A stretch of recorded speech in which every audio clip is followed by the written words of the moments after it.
Hello, welcome back to the Jam Sesh podcast. I know it's been quite some time since the last episode. I didn't mean to take a pause in between a two-part series, but I'm back and today we are resuming the discussion about Smells Like Teen Spirit. So in the last episode, if you haven't seen that, I basically go over the musical components that make this song so special and contribute to why it was such a big hit at the time and still is such a popular song now. So today I'm going to go over more like the cultural and societal components that were in place when the song came out that contributed to it being as popular as it was in the 90s amongst the Gen X youth. And that's basically what put Nirvana and grunge music in general on the map. So I anticipate this is going to be a long episode, so I guess let's start. So, Smells Like Teen Spirit is basically known as the Gen X anthem. And Gen X was like the generation born in like the late 60s and the 70s.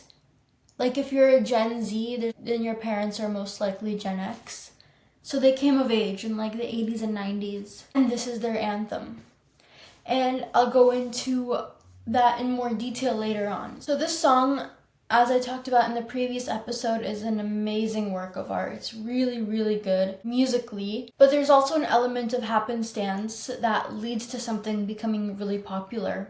And this song just came at the right place at the right time. Like it was exactly what Gen X needed in the time that it came out. In addition to that, a lot of its popularity can be attributed to its heavy rotation on MTV. From what I read, apparently this song was being played like every few hours on MTV. If you ever watched MTV in the early 90s, there's a very good chance that you've seen this music video. And the story of how this music video made it onto MTV is also pretty interesting. And I might make an episode on that at some point, because the video got rejected at first, and someone at MTV really pushed for it to be put on there. So I think at some point I'll make another episode on that. But for now, we're gonna go into like a little bit of a history lesson. I think it's important to go over Gen X's upbringing in America. All the history I'm going to be talking about today is American history. So it's important to know the cultural and historical and political issues that were going on at the time, because that's the kind of thing that informs people's thoughts and opinions and attitudes, which in turn influences the art and music that comes out at that time. Gen X grew up in a very different environment from their parents, the baby boomers, and some silent gens as well. I'm sure you know that the 50s was considered like America's golden age. Like it was right after the World War, and America had been doing so well economically, and all this new technology and innovation was happening. And I do want to but I do want to disclaim that when people go back, talk about how good things were in the 50s, it wasn't as good for minorities at the time. So the golden 50s weren't golden for everyone, but that is what this decade is referred to in America. So the people who had experienced the 50s, the golden 50s, were mainly the greatest and silent generation, who were also the ones who primarily fought in the war. Once everyone came back from war and America was having all this economic and technological prosperity, people had a lot of babies at the time, hence baby boom. So there was a lot of steady job growth, a lot of affordable housing, a lot of the new technology created a lot of new jobs. There's a lot of economic prosperity at this time. And whenever there's economic prosperity, people tend to have more kids. And not only did people have more kids, but the whole family life kind of changed a lot, and suburban living became a huge thing. A lot of people were moving away from cities into suburbs, more suburbs were being built, and people would commute and drive their car to work every day. And you know, like the stereotypical like 2.5 kids, a white picket fence, and a dog kind of thing. You know, the American dream or whatever. And life just became a lot more family oriented, which makes sense now that this family unit was kind of taken away from the big city and kind of became its own thing. Like I mentioned earlier, there was a lot of technological growth and economic prosperity at this time. So naturally, As a result, consumerism increased. So people were shopping a lot more. People were making a lot more money and people were buying a lot more things. People were owning a lot more things just to own it. You know, this was the start of this whole like you are what you own sort of attitude. Like people were defined by how many things they own, what types of things they own, what sorts of brands they could afford, and there was some sort of status and prestige in owning certain amounts of things or certain types of things. Before, people would only buy stuff when something broke or ran out, and now people were buying stuff just to have it, you know? And another theme that was going on in this time, like I mentioned, the family system changed a lot. Suburban living became a thing. And also while it sucked overall, wars are great for the feminist movement. So a lot of women took over men's jobs when the men went to war. And it created this sort of confidence, like, hey, we can do it. You know that poster of that woman was flexing and she's like, we can do it, yeah.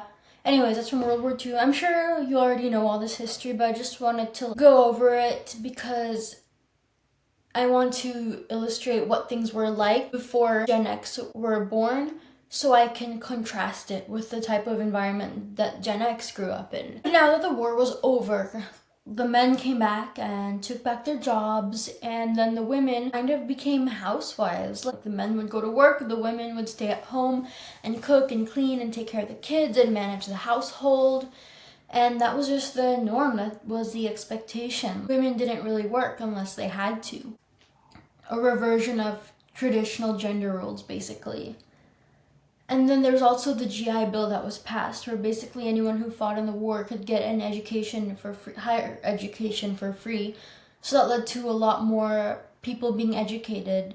And then in addition, education became cheaper in general. And so a lot more people were college educated than had ever been before that point. And in general, just a lot more commercial innovation. Like this is the era where that American capitalism was born. So many big, recognizable, multi-million-dollar brands were built during this era. Just to name a few: McDonald's, Walmart, Disney, Nike, Coca-Cola, Johnson & Johnson. These all started around that time. So basically just tons of capitalism and consumerism, and this was just the beginning of it. So the cons of capitalism hadn't set in yet because it hadn't been going on for very long. So it was just like blissful, happy, everyone was rich, everyone had money, everyone had lots of things. There was lots more good food to eat and a lot more entertainment and recreation and things to buy and places to go and things to do. It was just an immense world of abundance after having to like ration after World War II.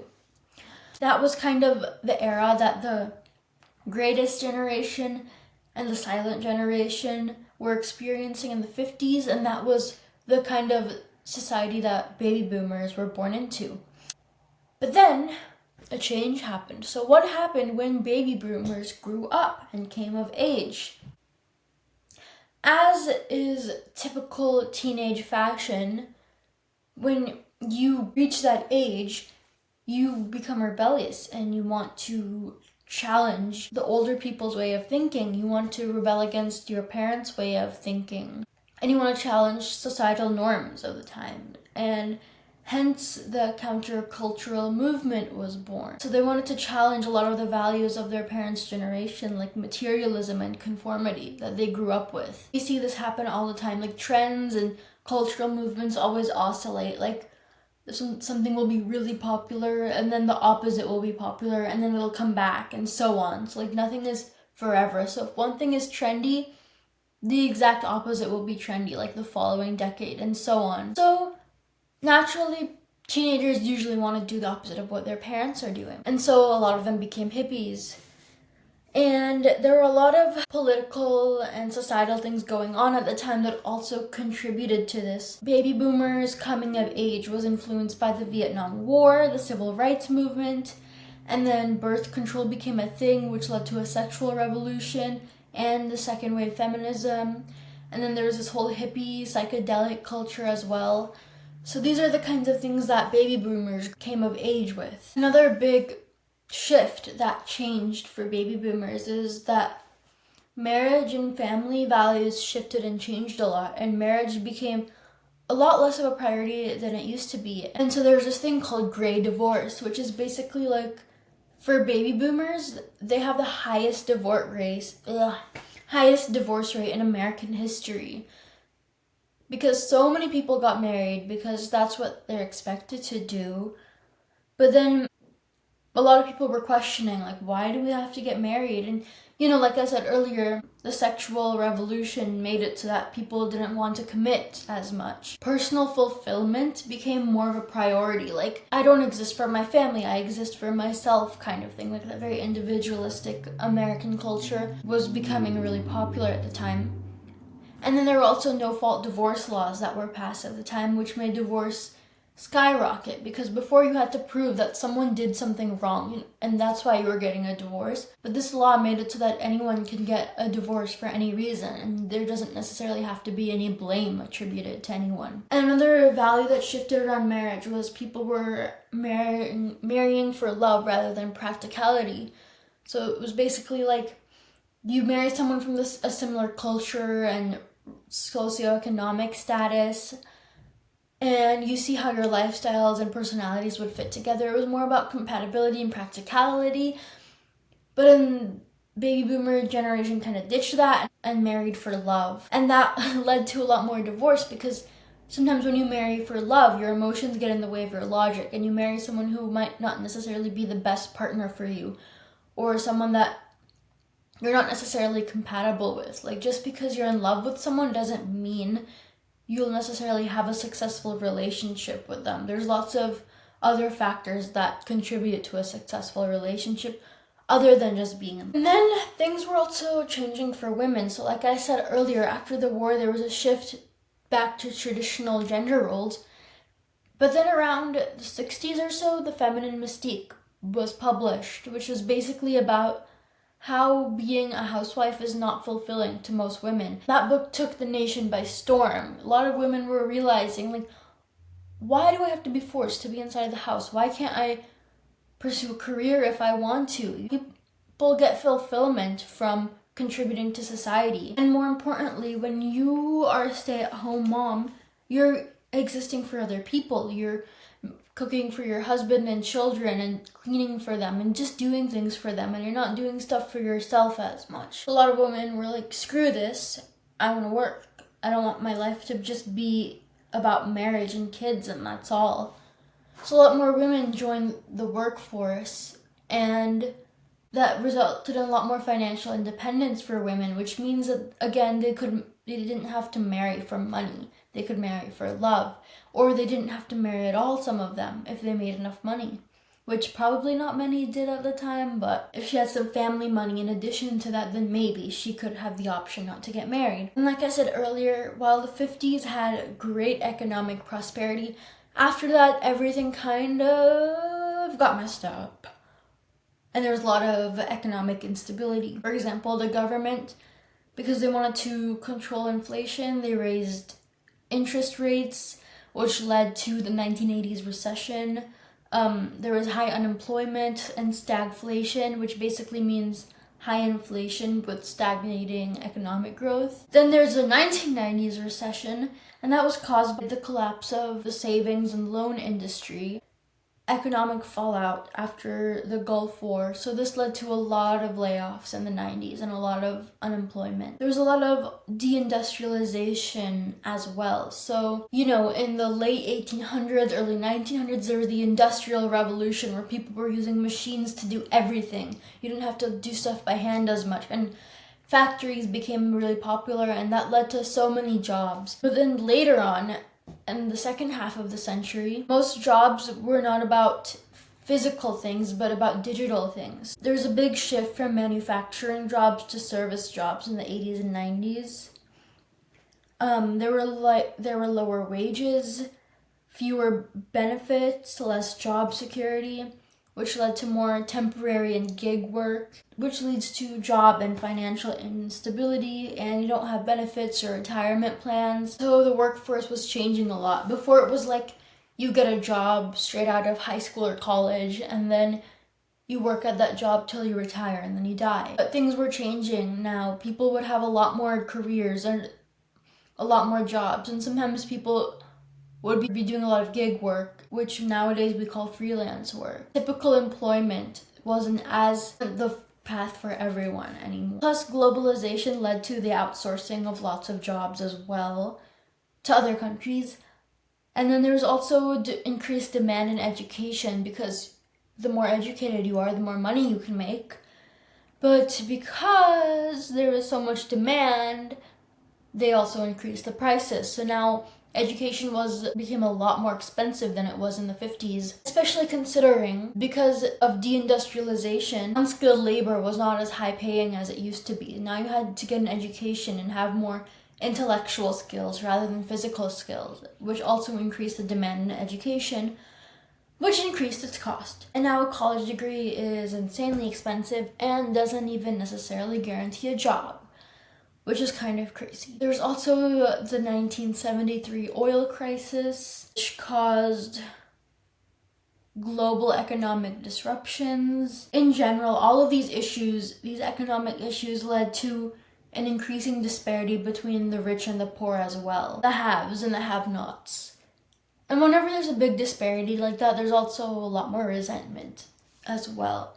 And if that's not enough, there are also issues in the environment at the time too, I'm sure you know. So no one had really been paying attention to the environment before this, but in 1965, President Lyndon B. Johnson's Scientific Advisory Committee released reports on the dangers of carbon dioxide accumulation in the atmosphere from fossil fuel burning. As I mentioned earlier, in the 50s there was tons of consumerism. And no one thought, oh, the planet will get hotter because of this. This is bad for the environment. We're using our limited natural resources. Like, mass consumerism was never a thing before, so no one really thought about or considered the impacts of it. And people were having such a good time, and they're having so much fun consuming all this stuff, so they didn't want to, like, ruin it by looking at the negative sides of it. But, you know, you can only avoid reality for so long. All the deforestation to create suburbs and fossil fuel consumptions that were used in a lot of plastic and material objects that were being mass produced. This all led to higher levels of air pollution, water pollution, plastic use, just general. And the thing is, now there's a lot more regulations in place when it comes to environmental factors. But at the time, this was also new, so the laws were not keeping up with technology. And even nowadays, technology evolves so fast, and laws take a really long time to get into place. So there's this period of time in between the technology evolving and the laws being created where there's just all this chaos and freedom and power without responsibility. So because there were no clear laws about environmental things yet, corporations could do pretty much whatever they wanted at the time, and no one could say anything. After the golden 50s, there were also a lot of changes in technology, and a big theme is there's a switch from analog to digital thing. This is the first time in human civilization that not everything was analog anymore. Not everything was in the real material physical world. Now there's a digital world as well. Things like computers became a thing. And a lot of jobs that used to be done by people were now outsourced to computers. And same for social interaction. For example, arcade games became a big thing in the 80s, and then video games became a big thing in the 90s. So kids would stay in and just play those games instead of being out and socializing. Do these themes sound familiar at all? It's kind of like Gen Z is going through a very similar thing. I feel like history just keeps repeating itself. Automation became a huge thing, so they were able to do a lot of like intellectual things that before only people could do.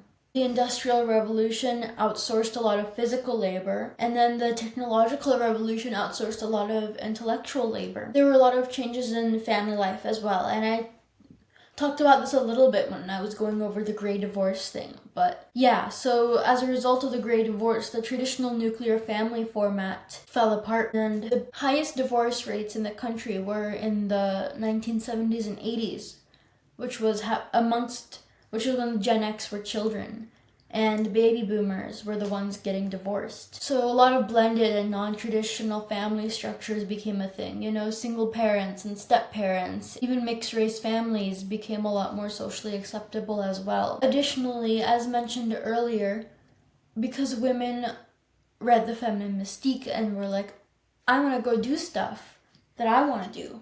A lot more women were working, and because the divorce rates were so high, if a woman did get divorced and didn't immediately get remarried, she would have to work in the meantime. So a lot more women were working, which means both parents were working, which means there were a lot of latchkey kids. And Gen X is known as the latchkey generation because they were the first generation to grow up without anyone else in the house. Like, both parents were at work, so they would just come home from school to an empty house every day, and their parents wouldn't come back until the evening. And I will get more into the latchkey kid thing later. So last change I want to talk about, while baby boomers were coming of age and Gen X were children, basically the post-50s world, is the political changes. So the Cold War created a lot of political tension. And there's the Vietnam War, as I mentioned earlier. A lot of Gen Xers had parents who fought in the Vietnam War. There's the Watergate scandal in the 80s, which led to a widespread distrust of government institutions.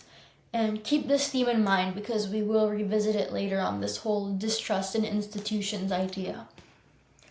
And then there was the fall of the Berlin Wall in 1989, which marked the end of the Cold War and the dissolution of the Soviet Union and communism. And basically, this was a physical representation that no regime can last forever. Like, think about it. When it was the 50s, America was like number one, on top of the world. Like, we're unstoppable, we're the best, no one can beat us. And then when a powerful civilization such as the Soviet Union just crumbles, it kind of disillusions you, or it kind of changes the way you think about these things. Like, oh, no country will last forever, no regime will last forever. Like, these things are very impermanent, very temporary. And again, that connects to the idea of generally not taking institutions very seriously. There's also a rise in conservative politics, and the Reagan presidency promoted deregulation, tax cuts, and a shift towards free market policies. Say what you will about Reagan, but we do have him to thank for a lot of really good punk music. A lot of punk music made in the 80s was inspired by Reagan's presidency. At least we got some good music out of it. Okay, so now we went over the environment that baby boomers were born into, and then we went over the environment that baby boomers came of age in and Gen X were born into. And now we're going to talk about Gen X's coming of age. So now I've set the stage of like what was going on in America at the time. Now we're talking about Gen X growing up, and these themes directly correlate with Smells Like Teen Spirit. The big theme in the Gen X upbringing was this whole collapse of traditional structures and institutions. So like I said, the thing about the Berlin Wall showed that no regime can last forever. Things like the Watergate scandal showed like you can't always trust the government. Then there's a lot of economic stability. So it's like, oh, things used to be so good economically. Now they're all messed up. There's a lot of instability. So even economically, things are not always stable. And then the fall apart of the traditional nuclear family structure, you know, parents getting divorced and having to work a lot. And so a general theme is a collapse of traditional institutions. And that's the kind of environment that Gen X grew up in. Like, whatever was traditional and standard and normal for baby boomers, it kind of all fell apart when Gen X was growing up. Basically, the cracks were showing after the 1950s. It's like, how long can you have this era of prosperity? Like, the party can't last forever, you know? So all this political and economic turmoil, which in turn leads to internal, like, family turmoil, and it led to feelings of distrust and instability and chaos. So naturally, what happens when all these systems that you thought you could trust just fall apart? What happens to you psychologically? It creates feelings of wanting to rebel and value individualism and things that are self-serving. And it makes you feel nihilistic. Like, what's the point of anything? You know, we get stability from these institutions. They give us a feeling of structure in our lives. Like, our lives have meaning and count towards something. So when it all falls apart, it reminds you of how meaningless life actually is. Like, all these institutions are made up and run by people who are very imperfect, and that life actually doesn't make sense and can't be organized clearly and succinctly, and that nothing really matters, nothing lasts forever. Like, it's just this feeling of disillusionment. It's a lot of nihilism. And you know what would be a really interesting episode? And let me know if you would be interested in this. But as I was doing research on Gen X, I noticed a lot of trends and themes amongst Gen X and Gen Z. Like, just as a Gen Z reading all this, I'm like, that sounds like us. And history does repeat itself, but it's interesting to see. And maybe I can make a video at some other point in parallels amongst Gen X and Gen Z, because I feel like we have a lot in common, just culturally. And Gen Z is still pretty young, so we haven't entered the workforce that much. I don't know what types of work we're going to create in the world, but I'm excited to see what sorts of unique mark that we leave on the world, because our experience of growing up is very different from any other generation ever. And I talked about this in my very first episode. So if you're interested in that, then you can listen to that after this, if you haven't already. So going back to that whole latchkey kid thing, just imagine being a child and coming home to an empty house every single day. I'm sure that creates lots of feelings of loneliness, and a lot of Gen X who are latchkey kids do say that they have a very lonely child. Because while us Gen Z are very used to being antisocial, that wasn't the norm at the time. It wasn't normal for people to be spending so much time alone. And now we have technology we can distract ourselves with. But back in the day, all they had was TV, and that too, you had to watch whatever was on. If you can hear that, but my neighbor is doing some work in their backyard again, like they do every single day. So I apologize for the background noise. I'm just gonna have to talk through it, and hopefully they'll stop soon. Anyways, back to what I was saying about latchkey kids. So there's a lot of parental neglect, and not necessarily because their parents wanted to neglect them, but a lot of them had to work a lot of hours due to, like I mentioned earlier, the collapse of traditional family structures and the economic instability. And a lot of Gen Xers had to fend for themselves at a very young age, which led to all this self-reliance. And as I mentioned earlier, individualism was already becoming a big thing around this time, and this just contributed to that. Like, this feeling of I can only trust and rely on myself. No one else is going to take care of me, not even my own parents. So a lot of Gen Xers from a young age, they had to walk home from school on their own and let themselves in and make their own meals and make sure that they get their homework done on their own. And if your parents were busy working all the time, you had to kind of take care of yourself a lot. Seeing this political instability, it's like, oh, the government won't always be able to take care of me. And then all this family instability, it's like, oh, not even my parents will always be there to take care of me. I only have me. So there was instability going on in the home, such as divorce, and in the world, like politically and economically. And this led to a very apathetic and distrustful and skeptical generation. And Gen X is actually known as the whatever generation. Like, you ask, and this was a very common phrase in the 90s, like, you just ask a teenager something and they're like, whatever. Like, what do you like better? Whatever. Like, what do you want to do? Whatever. Like, they don't have any clear preference. And that's a kind of a direct result of just the general feeling of apathy that was going on in the time. Apathy basically comes from a feeling of, like, hopelessness. Like, nothing matters. I have no control over anything, so why even bother caring?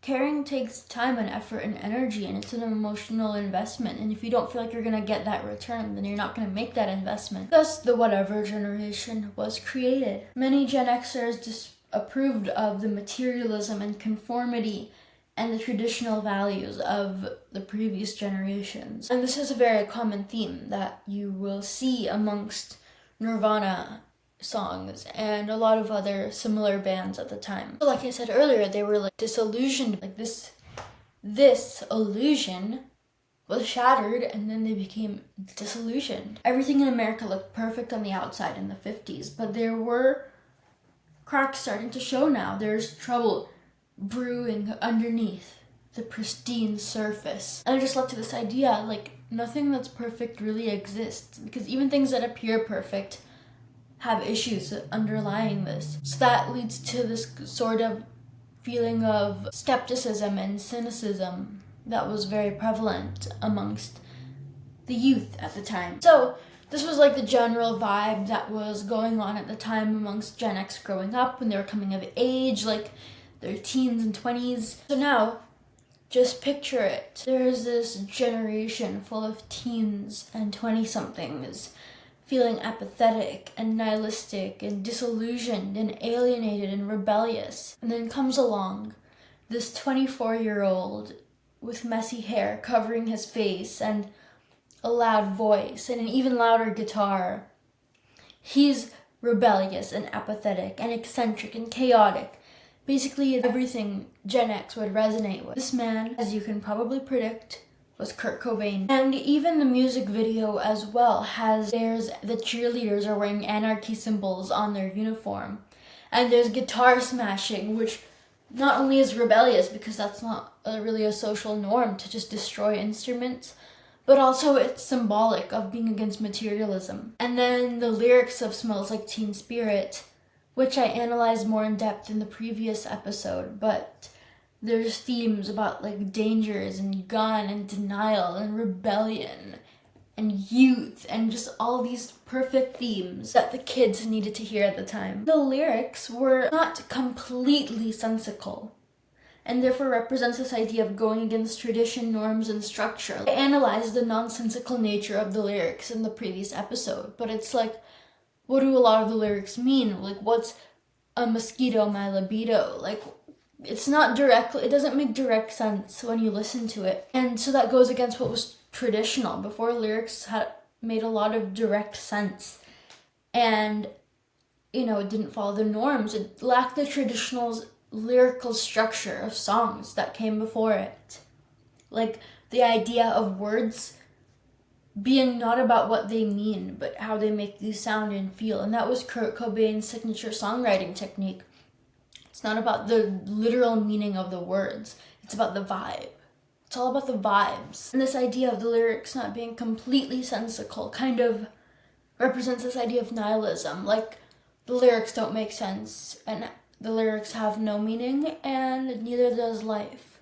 So neither are worth taking seriously. And Kurt even says, people read too much into my lyrics. They're not that deep, and it also ties into this whole Gen X idea of like not wanting to show that you're trying too hard, Trying was not very cool at the time. And I think it's not cool for teenagers in general, of any generation, to show that they're trying too hard. Just this idea of like apathy, like nothing matters, like whatever. Also, the idea that the lyrics don't make sense as important is because like the older generation will listen to it and be like, what is this song? Like, what does it mean? What's the point of it?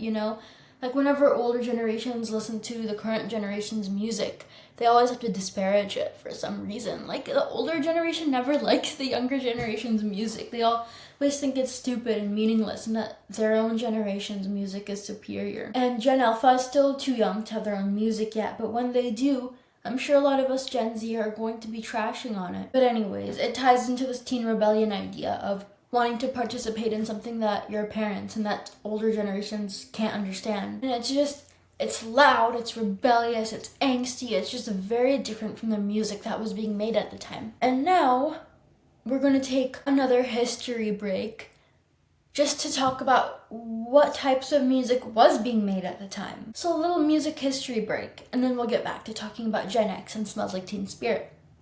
So, in the 80s, there's this whole big thing about like glam, hair metal type of rock, and like Guns N' Roses and Motley Crue, Bon Jovi, things like that. And the whole idea behind glam rock is all about showmanship and proving your masculinity. And it was very masculine, and all these themes in glam rock, which I'm going to go over, are the complete opposite of what you see in Nirvana's music, and just the complete opposite of what Kurt Cobain would preach all the time, because he was just so against all of these values due to the kind of upbringing he had. You can read about it in Heavier Than Heaven. It's like this podcast is sponsored by that book, because I've mentioned it and I think every episode, but just the type of upbringing he had made it so that he really hates toxic masculinity and that sort of like rigid way of living. So glam rock was all about showmanship, so showing off, and not just being showy with your outfits, but also with your technical proficiency and doing some really complicated, gnarly guitar riffs and solos to show off how skilled they were at the guitar. Whereas Kurt was very against that. And if you hear Nirvana songs, they're all very simple, very easy to play. The riffs, the chords, the solos. And I went over that in the previous episode where I talked about the musical components and how what makes a song so special is its simplicity. And that's what makes Nirvana's music in general so special. Like the solo is very simple. It just copies the tune of the original song itself. And a lot of Nirvana songs follow that format as well. There's also a large sexual component to it as well, which Kurt hated. Just showing off how manly and masculine and macho you are and how many women you sleep with and how rich you are. Just basically the exact opposite of everything Kurt Cobain stood for. The biography is really interesting to psychoanalyze him because when you read about his upbringing, it makes sense that he dislikes all these things. He basically wanted to do something that was the very opposite of that. So he didn't want to show off any technical proficiency, and he didn't really have any technical proficiency to begin with. He only took a month of guitar lessons when he was a teenager, then quit, and then taught himself everything just through experimentation and trial and error.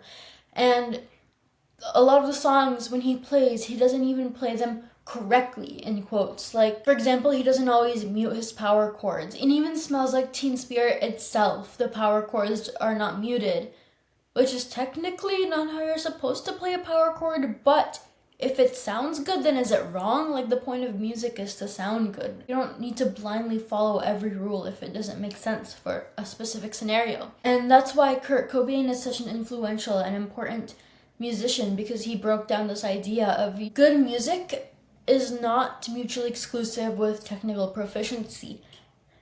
And that's another theme I want to talk about in another episode. And he was also against this idea of not just showing off technical proficiency, but also showing off wealth and status and looks, musicianship. The name glam gives it a lot away. It's all about showing off. They would wear very flashy clothes, a lot of metallic-y sort of things, lots of leather, lots of dyed hair, piercings, just hey, look at me. If you see Kurt Cobain's garb, it's very standard, very traditional, something you'd wear to the post office, just something you'd wear on a normal day, ripped jeans and flannels and cardigans and t-shirts and sweaters and Converse. His outfits were very standard and often from the thrift store.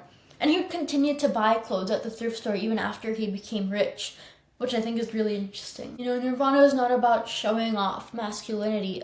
Again, like I said, they actively were against that. They actively hated on the whole alpha male thing, and they were very pro-feminism, and they didn't try to show off how manly they were. They didn't try to show off how much money they had, even though they had a lot after Nevermind blew up. And they never were into the whole groupie things and sleeping around a lot to try to prove your worth. They were all in committed relationships, and they wouldn't wear all this branded stuff. Their music doesn't brag about these sorts of things. Values wise, they were the antithesis of the kind of rock music that was made before them. And I haven't really included much of my own personal opinion, but I like glam rock in that I like the way it sounds. Like Guns N' Roses has good music, but from a values perspective, I'm with Kurt on this. I also don't agree with these sorts of values, even though the music is good. And I'm not against technical proficiency. I'm really impressed with complicated guitar solos, and I value them, but also I really like the idea that you don't need that in order to make good music. So while I like the music itself, I'm not super crazy about the values and the lifestyle that adhere to it, and I'm more in Nirvana's camp of values, which is why they're my favorite band, and they resonate with me so much, and I've talked about them in every episode I've had so far. They were not into the idea of showing off wealth, status, looks, musicianship, masculinity. And there's even this quote that Kurt Cobain said back in like 1989, before they were really famous. I think this is when they're on their Bleach tour, and this was, if not their first interview, then one of their very first interviews they've had. And the interviewer asks Kurt, like, what advice do you have for any aspiring musicians? Don't quote me on this, I'm just paraphrasing here. You can look up that interview if you want, but if you want the exact wording. But Kurt basically said, don't worry about the material ethics of music. Just make good music. It doesn't matter what you look like or what you have. And I love that idea because I feel like a lot of being a musician is also about being a celebrity and a brand. What sorts of things you wear, the car you drive, the house you own, the people you date, like the clothes you wear. A lot about music is the brand around it. And I like that Nirvana's lack of a brand kind of became a brand in itself, unintentionally. And I agree, like, I think music should be just about the music. I'm not super big into big showy things either. Just make good music, and it doesn't matter who you are or what you look like, how much money you have, how attractive you are, what sorts of subcultures you belong to. Like, just make good music that's authentic and that resonates with people and that resonates with yourself. So yeah, I really like this idea about not focusing on the material ethics, not just of music, but I think art in general. Well, glam rock was popular with a mainstream audience. Nirvana's kind of music was music for the underdog and the underrepresented, you know? People who grew up in poverty, people who've been bullied, people who've gone through mental illness, people who have aspects of them that are not as socially acceptable and thus have a harder time fitting into mainstream culture. This music is for them. And that's one of the many things I love about Nirvana as well. It was basically a rejection of mainstream culture and attitudes. And like I said earlier, the song does rebel in lots of ways, and it does go against mainstream and tradition, like the non-traditional lyrics and the very simple guitar, and the idea of just not showing off when it comes to status or opinion or people you associate with yourself. Nothing about the song or the music video or the performances or anything is about showing off. Like, even if you look at Nirvana's stage performances, they're not very flashy. They're just three dudes wearing normal clothes and jamming out. No special effects or anything crazy. At most, they'll have colorful lights or something, and that's it. But even the performance itself was not a performance, as in they weren't performing anything. It was just about the music. Nirvana was always just about the music.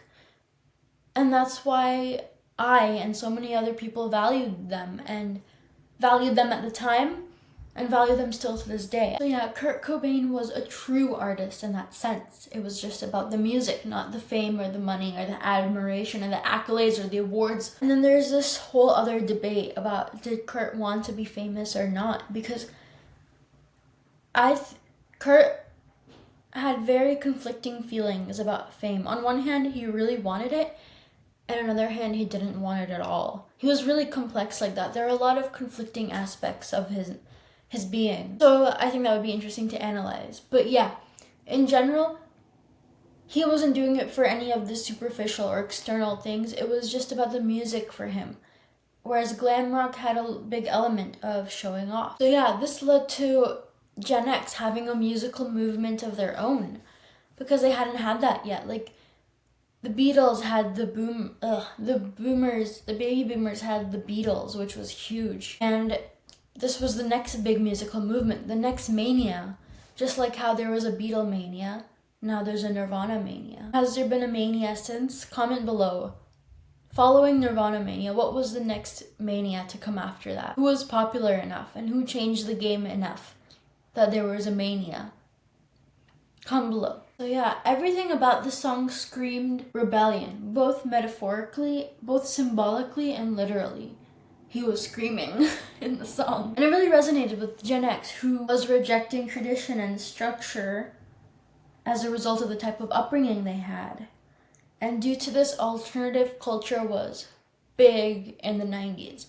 Not just music-wise. In the 90s, there was this whole big movement of alternative music, starting with Nirvana. Everything alternative became trendy. Like, even the fashion changed. and the fashion in the 90s had a lot more edge than it did before. Like alternative medicine was in, like people were into like holistic healing rather than traditional medicine. Just traditional ways of doing things were kind of turned on its head in the 90s amongst the Gen X who were young at the time. Just alternative culture as a whole became really in. Like whatever the mainstream is, we're gonna do something different, basically. Like whatever path and structures the previous generation sets from us, we don't trust it and we don't want it, and we'll just do our own thing. This amazing song exactly captured the vibe and the attitudes of Gen X at the time. So the combination of a lot of factors, like just the way that it deeply resonates with everything Gen X stands for, the way that it's just a good song, the way that it's so different from anything that preceded it, which gives it that element of novelty. You know, it doesn't blend in with the rest of the songs. It really stands out because it's unlike anything that's ever been done before. And whenever anything becomes hugely popular like that, there is usually an element of novelty, or else people have no reason to like really pay attention to it. And then obviously the heavy MTV rotation, again, being played every few hours for several months at a time, that's bound to get any song to be really popular. Like, you couldn't avoid it. You couldn't escape it. This song was everywhere in 1991 and 2. Weird Al Yankovic did a parody of this song. You know you've made it when Weird Al covers your song. And then in general, it's just a good song. Yes, mediocre songs blow up all the time, and I feel like it's happening more lately. But this is just a good song. It's fun to listen to. It makes you feel things. It gives you energy. It riles up a crowd. You want to dance or like headbang to it, or it has fun, catchy lyrics that you want to yell. Like this song just has a really special vibe and energy. Like, I'm always down to listen to it. It's not a song that I would skip if it ever came on, even though I've listened to it so many times in my life. It's a good song. It's a fun song. It's fun and angsty at the same time. Like, it has those light and dark aspects of it. It's pop, but with some edge, and it's edgy with some pop. Like, it perfectly balances the two worlds. It's offbeat enough that it attracts the alternative crowd, but it still is catchy enough that it attracts the mainstream crowd. And I talked about that in the previous episode. So all these factors combined led to this being the big, huge, revolutionary song that it was. If you were to make a list of the top 10 songs of the 90s, this song would probably be on the list. If you were to make a list of the top 10 rock songs of all time, this song would probably be on the list as well. You can't escape it. The song was so important and so crucial. It created a whole new culture. It showed that you don't need technical proficiency. It showed that energy and vibes matter more than literal meaning of the lyric. It gave Gen X something of their own. This was huge. It was the start of the grunge entering the mainstream. If you like rock music and if you like alternative music, a lot of rock and alternative music that's come since then was inspired by, if not Nirvana, then a band that was inspired by Nirvana. Alternative rock music would not be what it is today without this song. Anyways, does anyone else feel as strongly and as passionately for this song as I do? I mean, if you're listening up until now, that means you probably do, right? I know some people think it's overrated because people who are into alternative things tend to not like mainstream things. They want to show off how cool they are and different they are by hating on things that are popular. And since the song's popular, they want to hate on it. And Kurt Cobain even did the same thing. He totally disparaged the song afterwards. And the album too. But regardless of what you personally think about the song, or at least what you pretend to think about the song, you can't deny how unique and special and important it was at the time and still is. Like, you play the song at any party and people will know it. And it came out 33 years ago. That's no ordinary feat. People move on quickly. Things lose relevance quickly nowadays. So for something to stand the test of time is really meaningful, especially in this day and age when there's so much content and people have very short attention spans. What's interesting about this song is that you kind of know the meaning of the song, but you also kind of don't. Like, when you listen to it, from both the lyrics and the music, you can gather that it's like some angsty song about rebellion. But if someone were to ask you literally, like, what does this lyric mean, you probably wouldn't be able to tell them. But as a whole, you kind of get an idea of what it's supposed to convey. And I think it's really unique. The way that you don't literally know what it means, but you can still kind of pick up on the idea of it. It's a very subtle form of communication. It's really intuitive, and things that are intuitive resonate with people a lot more than things that are purely logical. Because we're creatures of emotion before we're creatures of logic. So you're going to prefer something that makes you feel good over something that'll make you think good things. It really walks that fine line between two opposing subcultures, which is really hard to do. It's really hard to make something that resonates with two opposite subcultures in a way that alienates neither of them. Like I said, this song achieves some pretty impressive feats. It's so real, it's so raw, it's so authentic, it's so unpretentious. It's not trying to be anything that it's not. It doesn't have an agenda, it just is what it is. Having repetitive lyrics helps because people can remember it easier and have more fun singing it. It's a good song for parties and events because it's loud and energetic. And it's good for when you're in a good mood and a bad mood. That's what's interesting about this song. Is like when I'm feeling just angsty, I listen to this song and I'm like, yeah, like nobody gets me. But then when I'm in a good mood, I'm like, yeah, this song is so fun. It walks a fine line between mainstream and alternative, but it also walks a fine line between positive and negative feelings as well. That's why this song is so special.